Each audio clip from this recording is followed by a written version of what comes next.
Are you curious about how to hire, motivate, and manage Gen Z employees in your food and beverage business? If so, stick around as I'm going to introduce you to someone who is a total badass in this area. Alex Taylor is the area manager for Sweet Cow Ice Cream in Colorado. She oversees 7 locations and is in charge of all things operations, production, hiring, training, and development of 50 plus leaders and over 250 employees. In this episode, Alex and I will discuss how she's found success in hiring and developing Gen Z employees, dive into the key aspects that attract Gen Z to employment, and how she has created a strong bench of applicants to fill open positions immediately when someone gives notice. Welcome to the No Hesitations podcast, the show where restaurant leaders learn tools, tactics, and habits from the world's greatest operators. I am your host, Kristen Marvin with Solutions by Kristen. I've spent the last 2 decades in the restaurant industry and now partner with restaurant owners to develop their leaders and scale their businesses without wasting time and energy so they can achieve work-life balance and make more money. This podcast is sponsored by Schedulefly. Schedulefly provides a simple, web-based and app-based restaurant employee scheduling software backed by legendary customer service. If you are using pen, paper, Excel, or fancy scheduling software with tons of bells and whistles that you don't use, Schedulefly is perfect for your business. When I was a regional manager handling 7 locations, Schedulefly was our go-to for scheduling. It's hands down the easiest platform that I've ever worked with. And their employee scheduling tool is awesome for shooting out mass messages about crucial restaurant updates. Visit schedulefly.com and mention the No Hesitations podcast to learn more and get 10% off. I hope you enjoy this episode. Hi, Alex. What's up? Hello. What's up? How are you? I'm just so great. How are you? I'm good. Thanks. Thank you so much for being here. I really appreciate it. So for the listeners here, Alex Taylor and I worked together for a brief time at Sweet Cow Ice Cream in Denver. So Sweet Cow has 7 locations. Yep. And I was thinking back the other day after we talked about when we first met. And do you remember you came in for an interview and we went out back and sat on milk crates in the back alley next to the walk-in. And that was where we interviewed. Tale as old as time. Yeah. You sit on a couple milk crates in a back alley. It was amazing. And then I remember my boss was like, "Look, can we not do interviews on milk crates?" I was like, "Well, it was really busy." I think it brought me in more. Yeah, I think that the shop was really busy and I think the seating was taken. But no, it was funny because I've been talking so much and writing some content around how to create a great experience for employees. And it really starts with the interview process. And I just thought it was hysterical that, here we were interviewing a GM candidate on milk crates in the back alley. So anyway, just a little fond memory of how I first met you. So. Yeah, I have that memory embedded in my brain as well. So it was a great way to meet. Awesome. So again, I'm super excited to have you on the show. So a little bit of background. You came on with Sweet Cow to take over in a GM role to take over one of the busiest locations in Denver in the Highlands at 32nd Lowell, and then eventually worked up to take over the area manager position when I left, which was just incredible to have you as an awesome partner in crime in the short time that we were able to work together. But one of the things that I'm super excited to share with listeners today is your leadership style and your approach to transitioning into a shop that was struggling from a cultural perspective and from a turnover perspective. And from a perspective of kind of having a little bit of a divide between operations and leadership in my mind. Mm-hmm. And I was obviously the middleman for that. So that was super challenging, working with the management team that I had at the time. and your ability to really connect with your team, to invest in the people that you were working with, to strategize about building the perfect schedule, about how to motivate your team, inspire your team. And I really loved how you were able to build a bench internally. That was one of the most incredible things that I've ever seen from an operator standpoint. And I'm totally in awe of what you did during that time and what you still do. And I'm just super excited to share all of those wonderful leadership skill sets with the listeners today. Oh, thank you for all those kind words. Very sweet. Yeah, Yes. absolutely. So again, let's talk a little bit about your background before Sweet Cow. Mm-hmm. Yeah. Well, I feel like I've always worked in a realm of hospitality. From the very beginning, I remember working at a pizza shop when I was 18 with all my friends. I had a passion for kids. And so there was a moment when I spent a lot of time just with very young people in after school programs. And then when I moved to Denver, hospitality came up again because I really wanted to meet more people my age. And I embarked on my journey at Whole Foods that I didn't know was going to be a journey, but I started out just as a team member. And throughout 7 years with that company, I was promoted 10 times and really learned a lot, not only about hospitality and food, but about building relationships, working with different types of teams, working and developing others. And also I had some really great mentors there that taught me skills that I use to this day. Mm-hmm. So Whole Foods was like the core of what my leadership was, and my hospitality knowledge really came from that space. Then I moved on to really finding food as like my passion, and I started baking professionally after that for the Kitchen Denver, and eventually moved into a private chef role in Manhattan that lasted all until COVID. So when I moved back to Denver in 2020, starting over again and really considering where I wanted to go, Sweet Cow made sense to me because it was a business that I had loved when I lived in Denver before.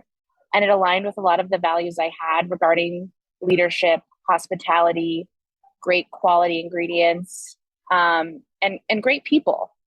So that's really my background in a nutshell. And yeah. What do you think was a secret? I mean, I don't think I remembered from your background that you were promoted 10 times at Whole Foods. Holy moly. Mm-hmm. That's incredible. What do you think the reasoning was for so many promotions and for so many opportunities for you at Whole Foods? Well, first I started from the bottom. Now I'm here, kind of funny that Drake, always go back to those Drake lyrics when I'm looking for inspiration. No, I think because I started as a scooper, or I'm sorry, not as a scooper, I'm in Sweet Cow mode. I started just as a team member at Whole Foods. And I think because they had such a large footprint in general over many, many locations, many different roles existing within the company, there were opportunities that existed for me that made it very easy to find another role to continue to like satiate my knowledge and my quest for development. And I really found that because of the mentors I had at Whole Foods as well, there was a guidance for me to try different things so that I would be able to broaden my, my skill set for like what shops I would work at, for example. So I could work with teams that maybe weren't very successful and were having issues operationally or culturally, or I would work for teams that were very successful and already had great systems in place. And sometimes promotions don't have to be big. Sometimes it would be something small, like moving into a supervisor role. And then from there, AGM, and then multiple roles as a general manager.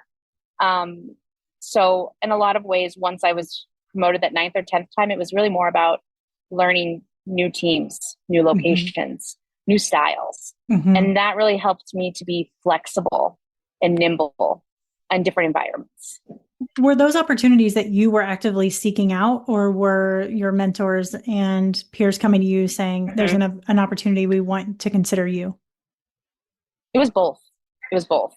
In the beginning, it was me. In the beginning, I was like, looking back, I was probably applying for things that I wasn't quite ready for Mm-hmm. because I was hungry and I was excited and I had ambition. Um, and I lucked out a couple of times with those positions because at Whole Foods, we had panel interviews for any job you had. So you could be chosen for something if the majority of the people in the room really felt like you were that right fit. Yeah. And later on in my career, it was more about the people who I worked with, my mentors, guiding me and saying, I think this is a great opportunity for you. This is a new skill set to go to our flagship store, to run the largest division that we have in Rocky Mountain region. That's how I was guided towards the end of my career. Mm-hmm. Obviously your success in leadership was really crucial for, when you and I were interviewing, for part of the reason why obviously your personality is amazing and you're so warm and comfortable and just authentic and comfortable in your skin, but your success in leadership was something that was really, really attractive because I've always really tried to hire leaders that have achieved success before. They know what it feels like. They know how to go get after it, right? There's Mm-hmm. great experience in working for places where systems need to be put into place and there are operational challenges. But when somebody has that track record of success, it really just propels their leadership and everybody around them. And in Mm-hmm. the Highlands perspective, at that shop, what I saw with the team was that there was a breakdown in culture. There was a severe lack of energy and engagement with the customers. And Mm-hmm. there was a people pleaser type of leadership style in there where there wasn't a lot of coaching and development happening. And it Mm-hmm. was really impacting the progress of the team. Mm-hmm. So I want to ask you a little bit about, because you had so much experience transitioning into all of these different roles with Whole Foods, what was your approach to transitioning into the Highlands location? Um, for me, with my approach, I feel like the first thing I like to do when I come into a new space where I don't know everyone yet is to just remember that I don't know everyone yet. Um, it's really important for me to build new relationships, get to know people on the level they want to meet me at, not make any assumptions about where we've been or where we're going, but really try and figure out where people are at that moment, and start making genuine connections. Not necessarily worrying about like, oh, this looks dirty over here, or oh, this person isn't wearing their uniform. I'm not necessarily like taking tally of those things. I'm more thinking about how do I connect with this person in the moment and try to actually get to know them, as if I was going to a party and being introduced to someone. Mm-hmm. I love it.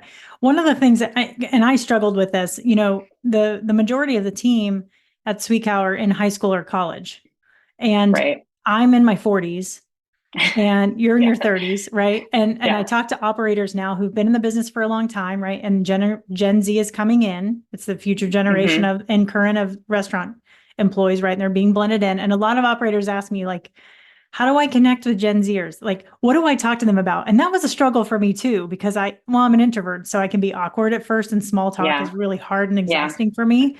But Yeah. Totally. I didn't know what to talk about. You know what I mean? So Mm-hmm. I would just lean towards ice cream. But how did you build personal connections with your team? Um, I can kind of be a little Barbara Waltery. Like I can be 20 questions, I think Okay. sometimes. It doesn't always make people feel the most like comfortable to open up, but I think it's a good place to start is just to ask questions and pick up on things that you can connect with.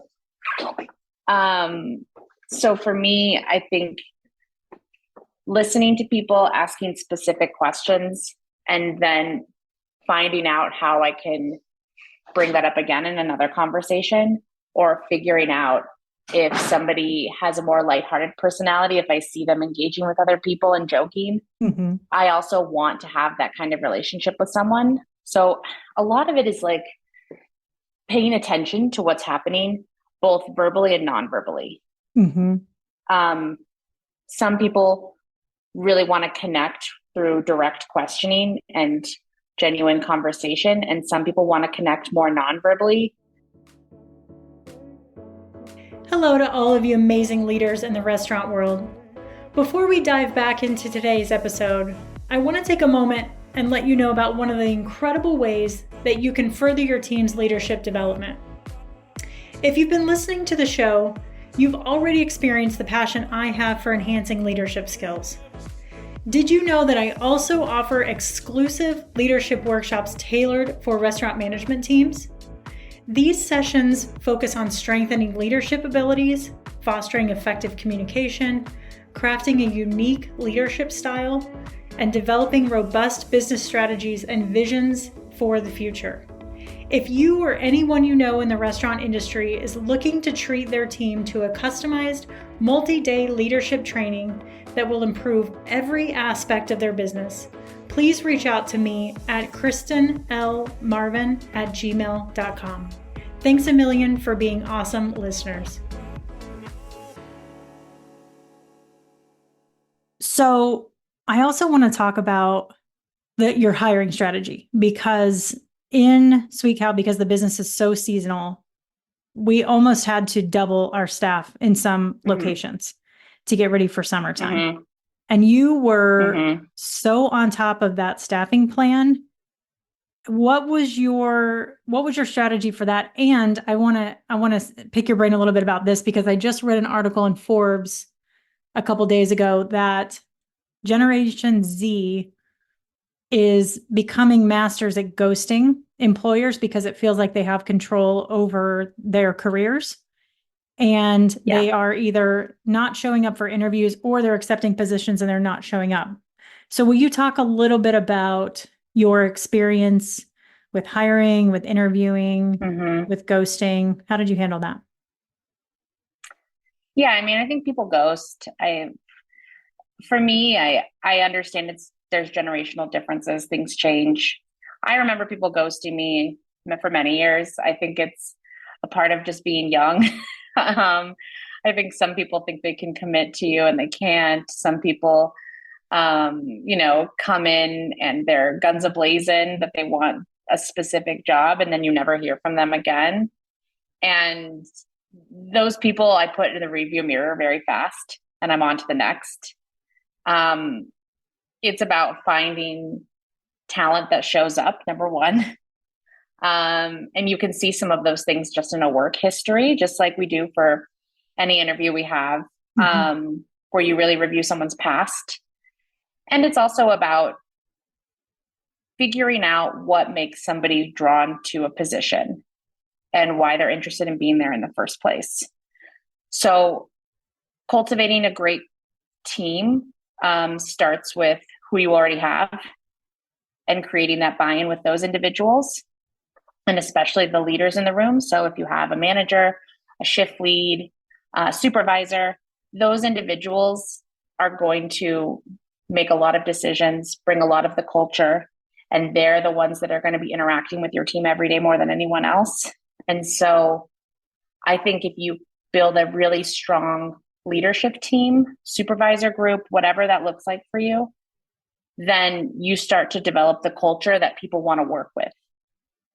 Start developing the culture where a young person comes in on a Saturday night to your ice cream shop, per se, and they see how much fun everyone is having, and they want to be a part of that. Everyone wants to be a part of something that looks like it's fun, that looks like people are, friends. And it's also genuine, authentic. You're still going to have people that ghost. You're still going to have people that are not as qualified as you thought they were. And that's okay. Because you'll find twice as many people that are interested if you have a great culture. And with hiring, seasonality is big in a lot of industries. And although I didn't work in ice cream before, I worked in bakeries, and bakeries are very, very, very busy for a very short window. So ice cream was like, great, we have 3 months to be busy. In bakery land, you have 2 weeks where it's like, this is holiday season. You ramp up and your sales are going to be tripling, quadrupling, and it's only going to be for 60 days or less. And then you need to minimize your team again. So I had a lot of experience from my past life in baking to prepare myself for ice cream. I knew about flexibility. I knew about part-timers and how many you'd want. And I also think some of it's luck. I was in a part of town where people were still applying, and I was getting applicant flow. Yeah.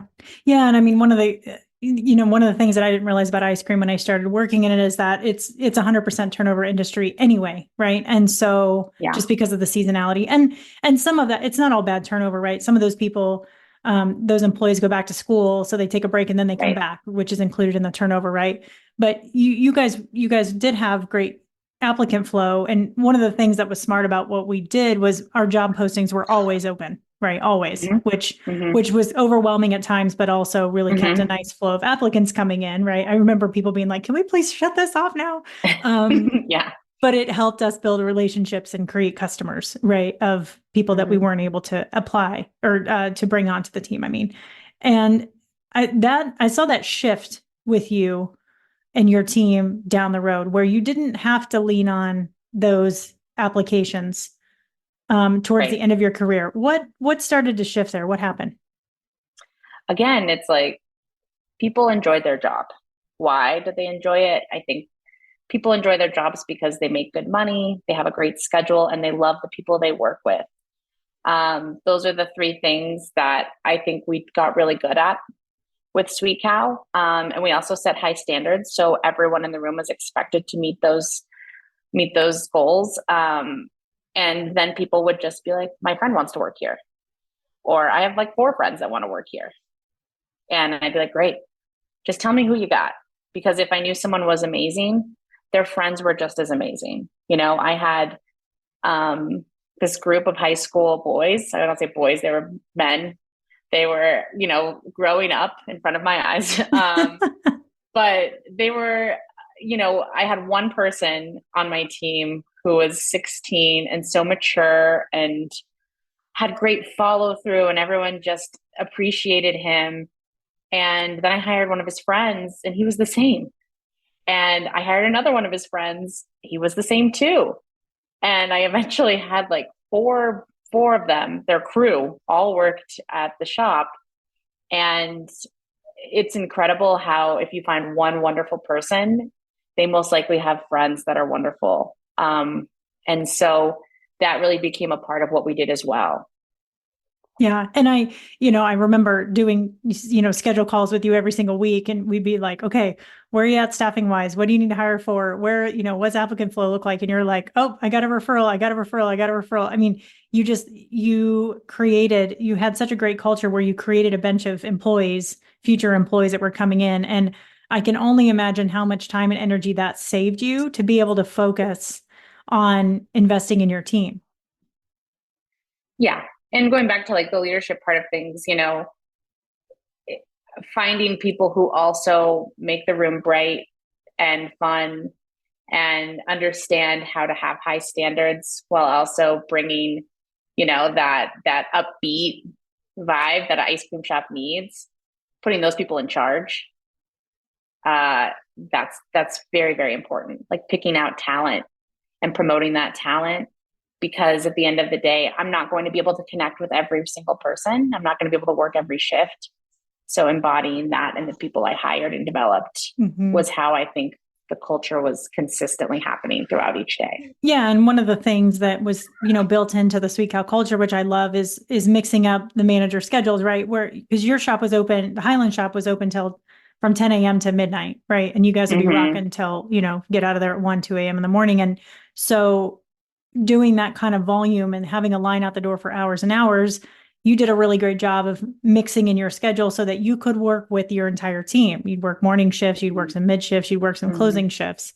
But one of the things that really stood out about your leadership was you were so on top of making sure that you were holding one-on-ones and doing performance reviews with your team. Will you talk a little bit about how you planned for those, how you executed those, how much time those took you as well? Yeah, I think I spent a lot of time on that because it's important to me to have that. And so if something's important to me, it's going to be important to someone else. And what I found from working at Whole Foods, one of the things that we were required to do every year was have it was called a job dialogue, but every single person would get one throughout the year. And not only that, but you would get one for yourself as well. So there was a time where I would have to read comments from every person on my team about how I was doing. And I noticed that after giving feedback to each person throughout the year, I started to see that people were more bought in to being on the team, or people would start improving the areas that I wanted to see growth in, or maybe someone would also find their way off of the team because they were realizing that it wasn't the best fit for them. And there's also nothing wrong with that. So when I started at Sweet Cow, we had a review system, and I really wanted to develop more one-on-ones, especially with the people who were leading the rooms, because being seen for 5 or 10 minutes and having a conversation about how you're doing, what's going well, what are your opportunities, those 5 or 10 minutes where someone has one-on-one time make such a big impact long-term, with people feeling like they don't want to call out, or people feeling connected to authentic culture, where they actually think that this is a family and it's also a job. That comes from authenticity. And I think that's where you get that. Yeah, you kind of briefly mentioned it, but would you highlight, during that 5 or 10 minute conversation, what were some of the things that you would bring up, and were you consistent with each employee? Yeah, I was really consistent. So it was organized. It would be every other week I would have a one-on-one with someone. So it'd be the entire group together one week, and then one person on their own every other week. And what I did was I came prepared with just direct feedback for everyone. So what things are going well and what opportunities do we have? Not just for them from me, but also what do they see? What are the opportunities that I have as a leader? What are the opportunities that the shop has? What do they need to be successful in their role? So it would be 30 minutes. And typically we would start out with what was going right, what was going well, what the opportunities were for that individual, and where they could find the information or the training to improve. And then it would be an open forum to discuss anything they had on their mind. So people looked forward to those.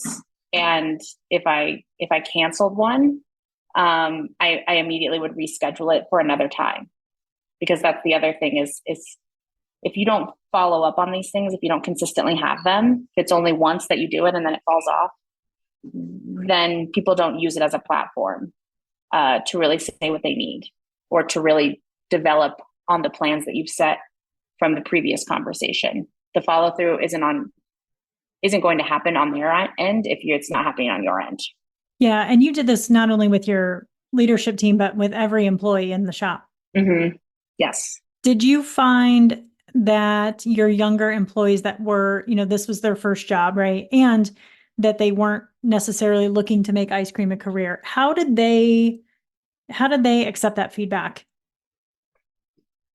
Most people were very open to it.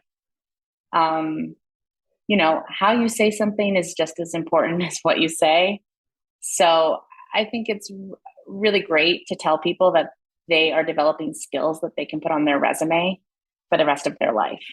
I mean, this might be your first job, but I think if you can learn how to interact with people, not only on the team, but also with customers, if you can teach the skills that they would need for organization or for consistency, cleanliness, a lot of the things that we do in an ice cream shop every day apply to every job you'll have for the rest of your life.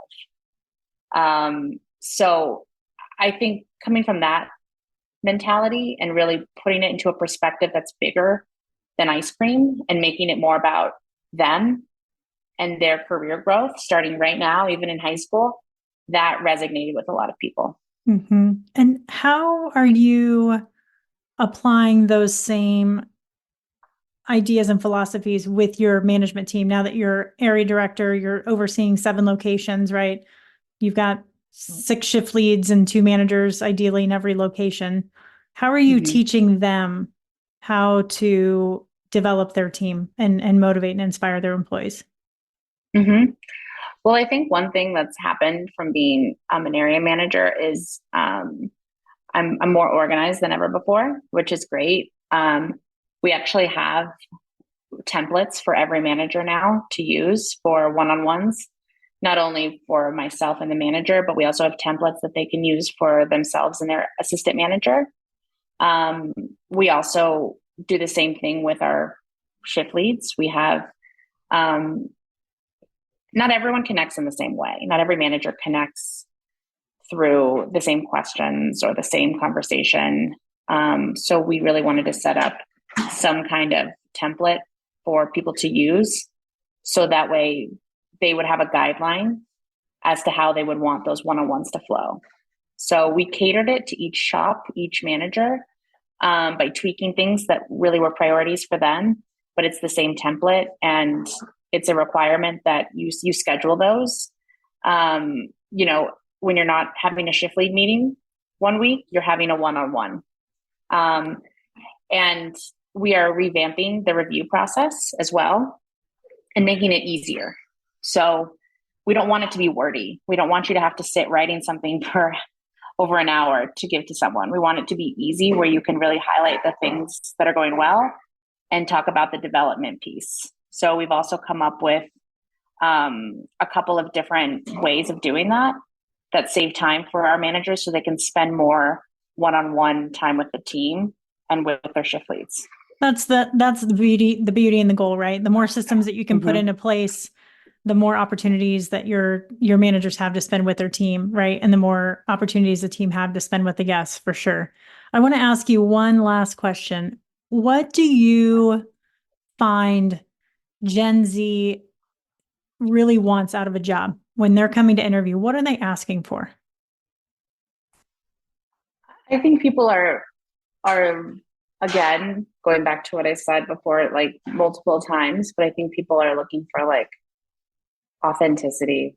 I think they're looking for either a manager or a company or a team that will genuinely care about them. So if you are having a mental health day, you can have it. And that's on the manager to make sure that we have enough people so that when that comes up, no one is shamed for needing a day or no one is shamed for being sick. I think that came from COVID as well, not just Gen Z. But then it's the part of really genuinely connecting just on a human level and ensuring that you are asking the right questions about what things we want to grow in their career and what things we feel are strengths that we want to just see maybe that person teaching others. So I think it's authentic connection. And I think it's really consistently showing up and bringing, bringing that sense of care that not just Gen Z, but I think we all want. Yeah, absolutely. I love it. Well, Alex, you're amazing. Thank you so much for being here. So are you. Thanks. We're sitting on milk crates. I know. Right now, just like we are, right? I love it. I'm backed up in my closet and you're in a stairwell. This is just This is just how we roll. So just where we deserve to be. I love it. Again, just really appreciate you being here and sharing your nuggets of wisdom. And so excited that we've been able to stay connected. And can't wait to see you in person very, very soon. So yeah. Thank you, Kristen. All right. Okay, everybody, be sure to share this podcast with any leaders you know in the restaurant industry. And be sure to check out my step-by-step guide on how to retain your employees at kristenmarvin.com and follow me on LinkedIn at Kristen-Marvin. We'll talk to you next week, everybody. Thanks.